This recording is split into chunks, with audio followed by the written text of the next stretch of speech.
imos facer un pequeno troco. A continuación, estaba prevista unha presentación online de Diego, pero me informa tamén que Alberto Malleiros vai a facer a presentación online. Entón, se lle parece ao profesor Tiago Augusto, damos paso á seguinte presencial e despois vai todo continuado online. O profesor Tiago Augusto nos vai a facer a chega da súa presentación titulada Aprendizaxe de xente e aprendizazo de máquina. Notas dialécticas para a apropiación crítica de artefactos de na educación básica. Entendo que este traballo tamén é compartido xunto ao profesor Nilson Marcos Díaz García.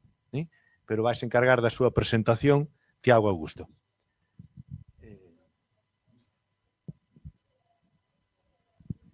Com licença, professor, muito obrigado. Pessoal, então, bom dia a todos. Meu nome é professor Tiago Augusto Moreira Toniolo, sou professor da Rede Básica aqui no Brasil, em Curitiba, e esse trabalho é uma parceria com o professor Nilson Garcia.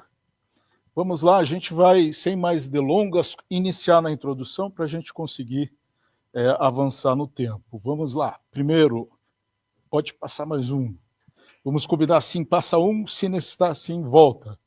Então vamos lá, pessoal. Fundamentação teórica, a gente começa do piso teórico do materialismo histórico dialético, os elementos da psicologia histórico-cultural e da filosofia e sociologia crítica da tecnologia.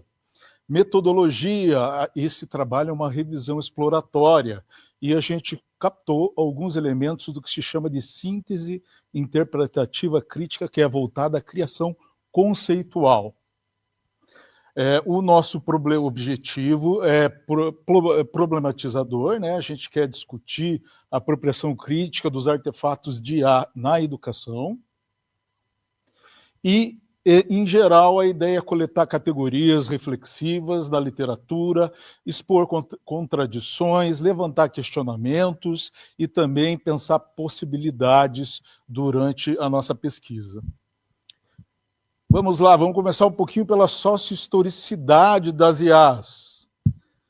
Primeiro tema interessante é que a gente trata as IAs como um tema futurístico, né? Mas os autômatos são presentes na história desde a Idade Antiga. Esses aqui são algumas representações dos projetos de Heron da Alexandria. Vamos dar uma pitada aqui, decolonial, esse aqui é Al-Zajari. Ele tem registros históricos de diversos dispositivos autônomos, é um engenheiro curdo que projetava sob domínio turco à sua época, bastante interessante. Vamos lá, a gente pode falar também de Madame Ada Lovelace, considerada desenvolvedora de um dos primeiros algoritmos que controlaram uma máquina. Na verdade, é um protótipo, a máquina analítica de Babbage. Naquela época, a máquina de Babbage está associada à hegemonia da Inglaterra das navegações marítimas, eram cálculos logarítmicos. A gente pode falar também de Alan Turing, da consolidação da ciência da computação em um contexto de guerra, e também da primeira rede neural artificial, com o psicólogo Frank Rosenblatt, que foi desenvolvida na Marinha Americana, no contexto da Guerra Fria, como diz o professor Bernal, o contexto é de uma ciência militar ou militarizada.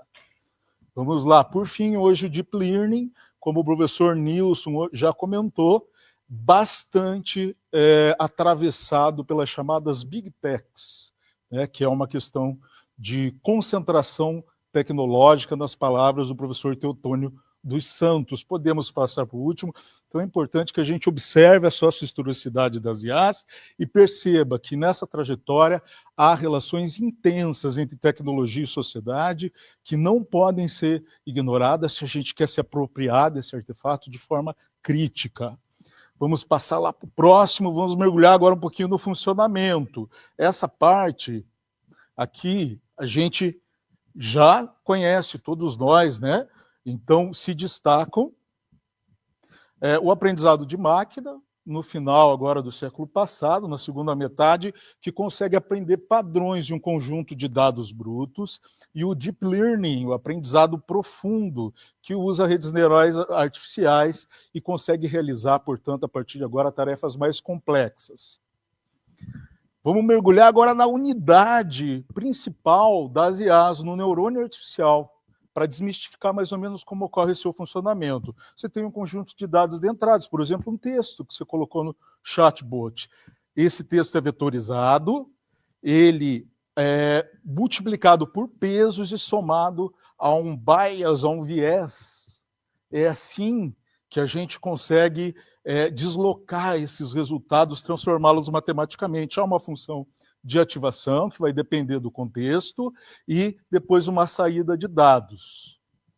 Depois, essa informação pode ir numa rede neural para outra camada, ainda, ou pode fornecer um comando, por exemplo, para um corpo robótico.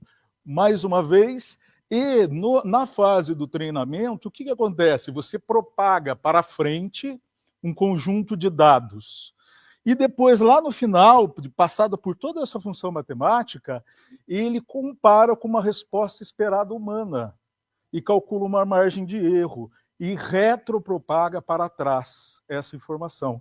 É assim que a inteligência artificial, na maioria dos métodos, porque são muitos, corrigem os seus parâmetros, os seus pesos e vieses. Então, esse é mais ou menos o mecanismo básico do neurônio artificial. Por isso que o professor Arão vai comentar que ela trabalha a partir de uma matematização da realidade, ela funciona por mediação de uma lógica estatística. Vamos passar lá para o próximo rapidamente, apesar disso aqui... Volta só um para cá. Apesar de tudo isso, gente, a presença humana na engenharia das IAs, ela está presente em várias fases. A gente citou muitas ali no aprendizado de máquina tradicional, por exemplo, na seleção de dados, nas características e na seleção de algoritmos.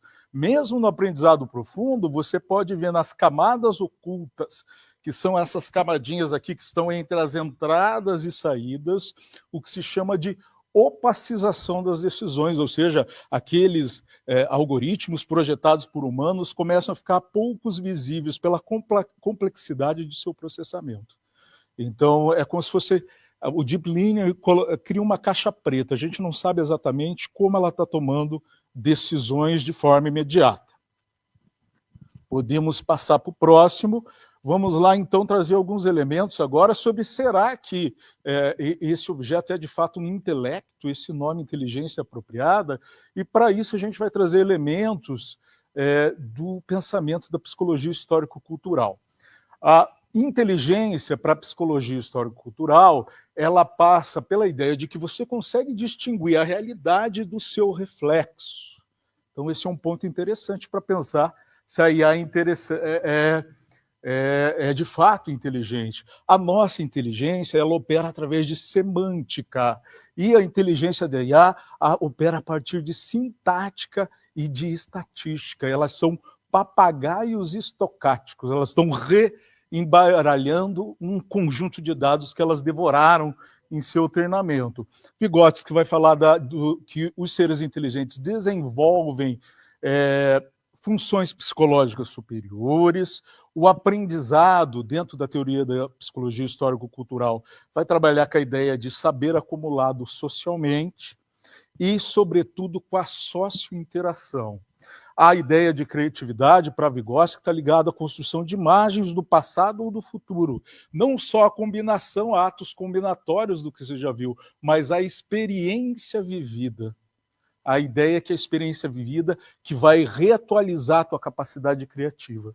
E trabalho no materialismo histórico, a gente trabalha como a ideia da transformação da natureza, mas não só, ele está ligado à gênese do ser social e ao porteleológico, que é um conceito feio, a palavra feia de Lukács, para falar da intencionalidade consciente da qual a IA é desprovida. Vamos passar, a gente tem o zoomzinho ali, que eu acabei esquecendo, vamos passar para o próximo. Então, a rigor, segundo esses referenciais teóricos, a gente acha que pode hipotetizar que uma IA não pensa, não aprende, não cria e não trabalha tal como humanos, porque ela está emulando um comportamento, ela é biomimética e não necessariamente inteligente. Vamos passar para o próximo aqui. A gente tem aqui, vamos ver se tem um zoom ali para ajudar a gente. Aí, então, por que elas não pensam? Porque elas não têm subjetividade, não têm intenção própria. Ela tem natureza sintática e estatística e não semântica, elas existem multiagentes, mas não há interação social fundamentada na cultura, tal como há em entes vivos. Podemos passar para o próximo. E, então, é muito importante, eu acho que uma primeira ponderação para uma formação crítica em A é parar de tratar esses artefatos como intelectos. Eles não são intelectos, eles são artefatos. Vamos passar para o próximo item. Mais um. A gente, durante a leitura, uma das tarefas é capturar categorias teóricas para pensar o fenômeno estudado. A gente tem categorias que expressam contradições, que é uma denúncia, e tem categorias que peçam possibilidades, que é um anúncio de uma possibilidade futura. A gente tem pouco tempo, eu vou comentar duas aqui, categorias de filosofia negativa que pensam contradições. A gente pode falar de neutralidade de dados, que já atravessou os debates do evento, a ideia de que os dados são curados. Esses dados que treinam as inteligências, eles são recortados, selecionados. Por quem? Num contexto de concentração tecnológica, pelos escritórios de Big Tech. São eles que estão selecionando o que a IA vai escolher dentro de bilhões de textos que ela está devorando. Inclusive, por exemplo, o ChatGPT tem centenas de bilhões de parâmetros para elaborar uma síntese sobre o que nós vamos ouvir. Então, só volta mais um. E uma possibilidade, vamos discutir tecnodiversidade. Então, ela está presente em alguns filósofos da tecnologia chineses, essa ideia de que você tem que abordar a diversidade, a multiplicidade da tecnicidade. Então, além de trabalhar em modelos restritos, com contratos fechados, você pode usar o ChatGPT, a Gemini, mas em conjunto, por exemplo, com soluções de software livre como o Mistral e o DeepSeek, que carregam também lá a categoria conhecimento livre e copyleft, que está associada a essas novas possibilidades. Podemos passar para o próximo, sobre educação. Tem muitas questões que a gente levantou. Riscos, agravamento das desigualdades educacional, sobretudo considerando as questões de infraestrutura, regulação e vigilância e controle do trabalho docente, sobretudo nos processos de plataformização. É importante que, para utilizar esses artefatos criticamente, a gente assuma uma postura de revisão crítica das saídas ou outputs que as IAs oferecem. Importante a fase do professor Paulo Freire, né? Ele está falando aqui, eu nem divinizo, não estou maravilhado tecnologicamente, como diria Álvaro Vieira Pinto, mas eu também não diabolizo, eu não sou ludita, quebrar as máquinas não é muito inteligente. Vamos passar aqui para mais um. Pode passar, professor? Mais um. Aí, questionamentos nós fizemos um deles que a gente considera um dos mais importantes será que a automação de tarefas cognitivas ou criativas atingirá o desenvolvimento intelectual e das funções psicológicas superiores? A gente já comentou, né? Eu acho que a gente tem que pensar essa questão, sobretudo na educação básica e nas primeiras séries. Se a teoria da atividade propõe que a atividade é uma possibilidade de onde a gente desenvolve as funções psicológicas superiores, terceirizando essas atividades ou automatizando elas, qual será o efeito da nossa própria formação, no nosso código, no nosso, abre aspas, treinamento? Podemos passar para o próximo. Volta só um, senhor, para mim. Só um aqui. Clica em IA Educação. Clica ali no IA Educação. Aí, clica aí. 2 vezes, como se fosse... Aí, agora passa 2, 1, 2, 3. Ali só para mim comentar uma possibilidade. Mais uma? Aí, então, há muitas possibilidades, abordar questões sociocientíficas sobre todas essas categorias e também atividades focadas em explicitar os vieses das IA, você colocar os alunos para colocar a IA em xeque e apresentar os próprios vieses através de sequências lógicas de perguntas. Agora sim, aqui a gente tem também uma colaboração de Vygotsky, ele vai dizer assim, ó, o uso de meios artificiais vai mudar todas as operações psicológicas em uma atividade e também vai criar novas funções. Então, acho que essa é uma pista aí para a gente responder o questionamento que nós colocamos. Podemos passar já indo para a conclusão, ao final. Considerações finais. Vamos lá. Primeira, a IA compõe a história do desenvolvimento das forças produtivas. Segunda, ela, como todo artefato, novo artefato tecnológico, carrega a ambiguidade entre emancipação e desumanização. Elas não são intelectos, são artefatos, a sua natureza é mimética, é inânime e se reduz ao computável. Podemos passar para o próximo. Elas estão conectadas em circuito com nós humanos, tanto os humanos que as projetam, as produzem e as usam. E uma pergunta interessante, então, a partir disso quem programa, o programador ou agora, com uma update, quem treina o treinador de IAs?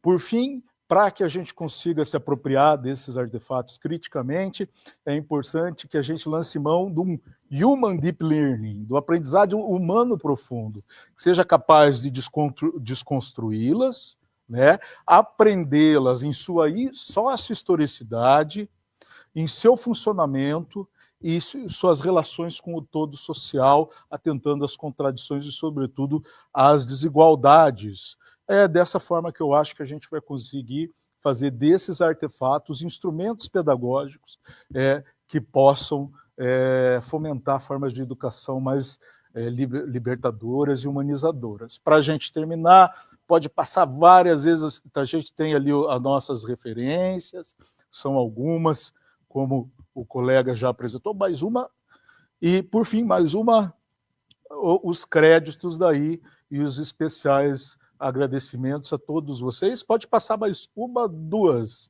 aí a todos vocês, sobretudo ao professor Nilson, parceiro de coautoria. Muito obrigado pela apresentação e pelo trabalho.